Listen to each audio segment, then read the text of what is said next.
রাধে গোবিন্দ বন্ধুরা, welcome to job notification Bangla. বন্ধুরা, তোমাদের জন্য দারুণ খুশির খবর, রেলের তরফ থেকে নতুন চাকরির বিজ্ঞপ্তি রিলিজ করা হয়ে গেছে, যেখানে কিন্তু সম্পূর্ণ পার্মানেন্ট পোস্টে নিয়োগ করা হচ্ছে। সিএন নাম্বার রয়েছে 03/2025। তোমরা এখানে কারা কারা আবেদন করতে পারবে, কিভাবে সিলেকশন করা হবে, সমস্ত কিছু নিয়ে ডিটেলস আলোচনা করব, তাই ভিডিওটা অবশ্যই শেষ পর্যন্ত দেখো। তো তার আগে তোমাদের কাছে একটা রিকোয়েস্ট থাকবে, তোমরা যদি আমাদের চ্যানেলে নতুন হয়ে থাকো, এই ধরনের চাকরির খবরগুলো নিয়মিত পেতে চাও, অবশ্যই চ্যানেলটা সাবস্ক্রাইব করে পাশে থাকা অল নোটিফিকেশন বাটনটা ক্লিক করে রেখো। তো এই হচ্ছে অফিসিয়াল নোটিফিকেশন রিলিজ করা হয়েছে রেলওয়ে রিক্রুটমেন্ট বোর্ডের তরফ থেকে, এবং তোমাদের এখানে সম্পূর্ণ পার্মানেন্ট পোস্টে নিয়োগ করা হচ্ছে। নোটিফিকেশন নাম্বার রয়েছে CN 03/2025। তোমাদের এখানে কোন পোস্টে নিয়োগ করা হচ্ছে বলে রাখি, তোমাদের এখানে প্যারামেডিক্যাল পোস্টে নিয়োগ করা হচ্ছে, এবং এখানে কিন্তু সম্পূর্ণ পার্মানেন্ট পোস্টেই নিয়োগ করা হচ্ছে। তো ডিটেলস নোটিফিকেশন নিয়ে আলোচনা করব। তো তার আগে বলে রাখি, নোটিফিকেশনটা তোমরা টেলিগ্রাম চ্যানেলে পেয়ে যাবে, তাই অবশ্যই কিন্তু চ্যানেলটা জয়েন করে নিও। তো দেখো, এখানে তোমাদের সবার প্রথমে ইম্পর্টেন্স ডেটগুলো বলা হয়েছে। তোমাদের এখানে নোটিফিকেশন যেটা রয়েছে সেটা রিলিজ হয়েছে 26 তারিখে, আগের মাসের 26 তারিখে রিলিজ হয়েছে, এবং অনলাইন অ্যাপ্লিকেশন কিন্তু শুরু হয়ে গেছে আগস্ট মাসের 9 তারিখ থেকে শুরু হয়েছে, যার লাস্ট ডেট রয়েছে সেপ্টেম্বর মাসের 8 তারিখ। টোটাল কিন্তু এক মাস তোমরা সময় পেয়ে যাচ্ছ ফর্ম ফিল আপ করার জন্য, তাই অবশ্যই কিন্তু এই নির্দিষ্ট সময়ের মধ্যে তোমাদেরকে ফর্মটা সাবমিট করতে হবে। এছাড়া অ্যাপ্লিকেশন জমা দেওয়ার লাস্ট ডেট রয়েছে 10/9/2025। এখানে তোমরা মডিফিকেশন উইন্ডো পেয়ে যাবে 11/9/2025 থেকে 20/9/2025 পর্যন্ত মডিফিকেশন উইন্ডো চালু করা হবে। ফর্ম ফিল আপ করার সময় যদি কোনো রকম ভুল ভ্রান্তি হয়ে থাকে, তো সেক্ষেত্রে তোমরা সেই ভুল ভ্রান্তি শুধরানোর একটা সময় পেয়ে যাবে। 11 তারিখ থেকে 20 তারিখের মধ্যে তোমাদের এই মডিফিকেশন উইন্ডোটা কিন্তু চালু হবে। তো তোমরা যারা ফিজিক্যালি হ্যান্ডিক্যাপ ক্যান্ডিডেট রয়েছো, তাদের ক্ষেত্রে স্ক্রাইবের প্রয়োজন হয়, তাই অবশ্যই স্ক্রাইবের ডিটেলসটা তোমাদের এখানে পোর্টালে আপডেট করতে হবে। সেটা 21/9/2025 থেকে 25/9/2025-এর মধ্যে তোমাদের কিন্তু আপডেট করে দিতে হবে। তো কোন কোন পোস্টে নিয়োগ করা হচ্ছে দেখো, তোমাদের এখানে টোটাল 7 রকম পোস্টে নিয়োগ করা হচ্ছে। প্রথম পোস্টের নাম রয়েছে এখানে নার্সিং সুপারিনটেন্ডেন্ট, যেখানে 7 CPC অনুযায়ী স্যালারি প্যাটার্ন থাকছে, মেডিকেল স্ট্যান্ডার্ড থাকছে C1, এজ লিমিট রয়েছে 20 থেকে 40 বছর, এবং টোটাল ভ্যাকেন্সি রয়েছে 272টা। তারপরে রয়েছে ডায়ালিসিস টেকনিশিয়ান, লেভেল 6 এর স্যালারি প্যাটার্ন থাকছে, B2 মেডিকেল স্ট্যান্ডার্ড থাকছে, 20 থেকে 33 বছর পর্যন্ত তোমরা এখানে আবেদন করতে পারবে। তারপরে এখানে দেখো টোটাল নাম্বার অফ ভ্যাকেন্সি রয়েছে 4টে। তারপরে রয়েছে health and malaria inspector grade 2, যেখানে লেভেল 6 এর স্যালারি রয়েছে, C1 রয়েছে মেডিকেল স্ট্যান্ডার্ড, 18 থেকে 33 বছর এজ লিমিট রয়েছে, টোটাল নাম্বার অফ ভ্যাকেন্সি রয়েছে 33টা। তারপরে রয়েছে ফার্মাসিস্ট এন্ট্রি গ্রেড, যেখানে লেভেল 5 এর স্যালারি রয়েছে, C2 রয়েছে মেডিকেল স্ট্যান্ডার্ড, টোটাল এখানে 205টা ভ্যাকেন্সি রয়েছে, 20 থেকে 35 বছর এজ লিমিট রয়েছে। তারপরে রয়েছে রেডিওগ্রাফি এক্সরে টেকনিশিয়ানে রয়েছে লেভেল 5 এর স্যালারি, B1 মেডিকেল স্ট্যান্ডার্ড রয়েছে, এবং 19 থেকে 33 বছর পর্যন্ত তোমরা এখানে আবেদনযোগ্য। টোটাল নাম্বার অফ ভ্যাকেন্সি রয়েছে এখানে 4টে। তারপরে রয়েছে ECG টেকনিশিয়ানে রয়েছে 4টে ভ্যাকেন্সি, লেভেল 4 এর স্যালারি রয়েছে, এবং 4টে ভ্যাকেন্সি রয়েছে, C1 এর মেডিকেল স্ট্যান্ডার্ড রয়েছে, 18 থেকে 33 রয়েছে এজ লিমিট। তারপরে রয়েছে ল্যাবরেটরি অ্যাসিস্ট্যান্ট গ্রেড 2, যেখানে লেভেল 3 স্যালারি রয়েছে, এবং এখানে B1 এর তোমাদের মেডিকেল স্ট্যান্ডার্ড রয়েছে, 18 থেকে 33 বছর রয়েছে এজ লিমিট, টোটাল ভ্যাকেন্সি রয়েছে 12টা, এবং এখানে 434টা পোস্টে তোমাদের এখানে নিয়োগটা করা হচ্ছে। তো তোমরা অনলাইনে ফর্মটা সাবমিট করার পরে যদি কোনো রকম ভুলভ্রান্তি হয়ে থাকে, তো সেক্ষেত্রে তোমরা মডিফিকেশন উইন্ডো পেয়ে যাচ্ছ, কিন্তু এই মডিফাই করার জন্যও কিন্তু তোমাদেরকে 250 টাকা অ্যাপ্লিকেশন ফিস দিতে হবে, এবং এই অ্যাপ্লিকেশন ফিসটা কিন্তু নন রিফান্ডেবল। অর্থাৎ যদি তোমরা জেনারেল ক্যাটাগরি হয়ে থাকো, তো সেক্ষেত্রে যেই অ্যাপ্লিকেশন ফিস দিয়ে ফর্মটা ফিল আপ করবে প্লাস 250 টাকা দিয়ে তোমাদের কিন্তু এখানে অ্যাপ্লিকেশন মানে মডিফিকেশন উইন্ডোতে গিয়ে মডিফাই করতে পারবে। তাই তোমরা চেষ্টা করবে যখন ফর্মটা ফিল আপ করবে তখন যেন কোনো রকম ভুলভ্রান্তি না হয়, যাতে পরের বার গিয়ে আবার তোমাদেরকে শুধরোতে হচ্ছে, মডিফাই করতে হচ্ছে। এই বিষয়টা আগে থেকে ক্লিয়ার থাকা ভালো, তাহলে ফর্ম ফিল আপের সময় কোনো রকম ভুলভ্রান্তি হওয়ার চান্সটা একটু কম থাকে, যেহেতু এখানে কিন্তু তোমাদের আবার কিন্তু 250 টাকা পে করতে হবে। তো এখানে মেডিকেল স্ট্যান্ডার্ড দেওয়া হয়েছে, B1 থাকছে, ফিজিক্যালি ফিট হতে হবে, এবং তোমাদের ভিশন স্ট্যান্ডার্ড বলা হয়েছে 6/9 অথবা 6/12 থাকতে হবে উইদাউট অর উইথ গ্লাসের সঙ্গে, এবং নিয়ার ভিশন বলে দেওয়া হয়েছে, এবং কালার ভিশনও বলা হয়েছে।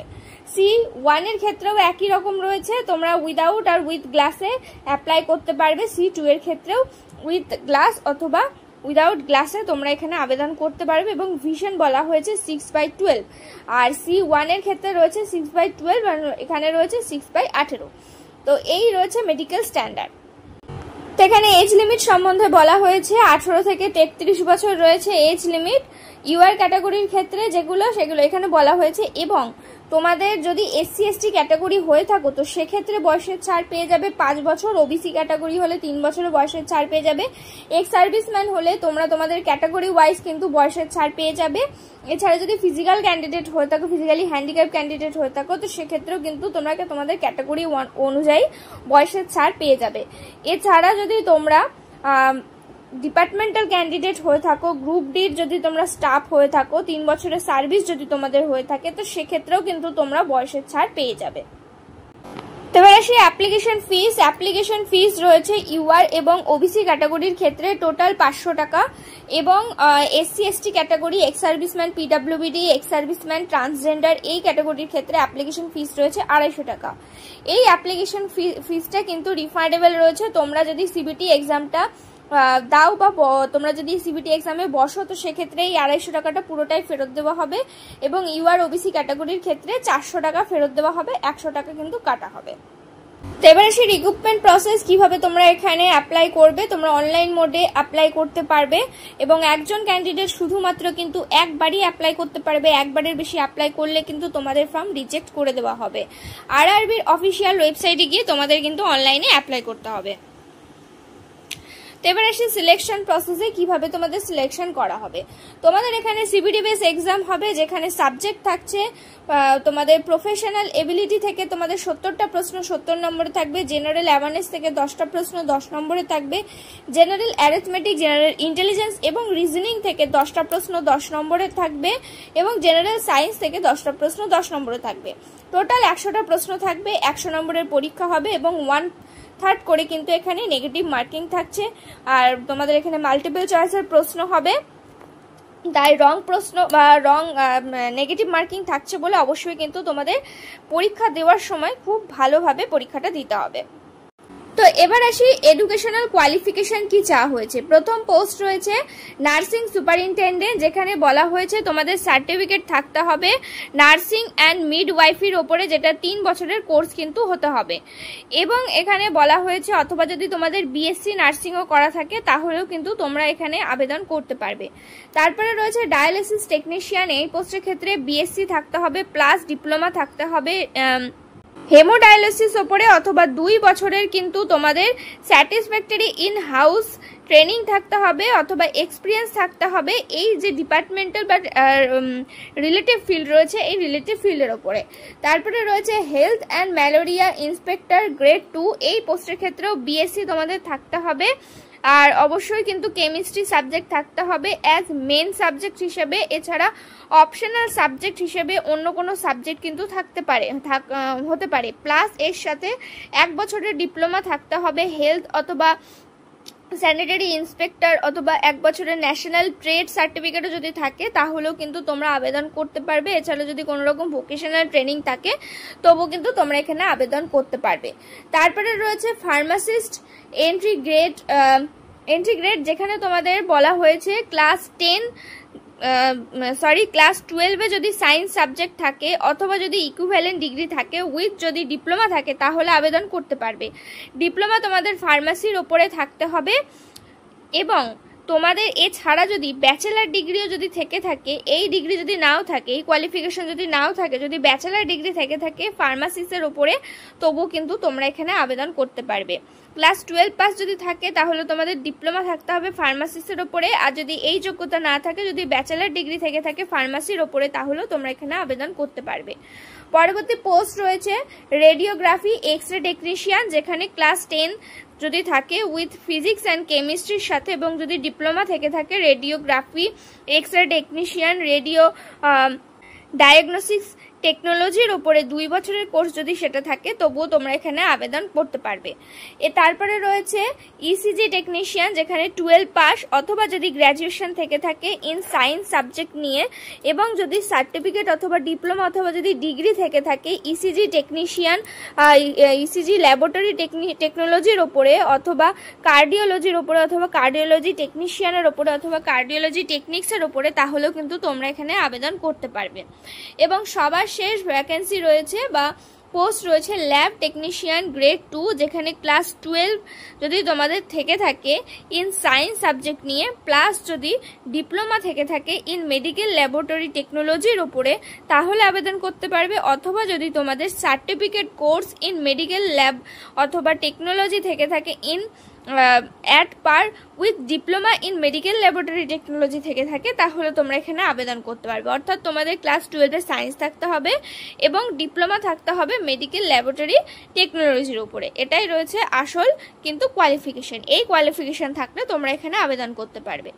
তো এবার আসি জোন ওয়াইজ ভ্যাকেন্সিগুলো কি কি রয়েছে। তো দেখো, এখানে কিন্তু সমস্ত জোন রয়েছে। সবার প্রথমে রয়েছে এখানে আহমেদাবাদ, আজমের, তারপরে রয়েছে ব্যাঙ্গালোর, ভোপাল, ভুবনেশ্বর।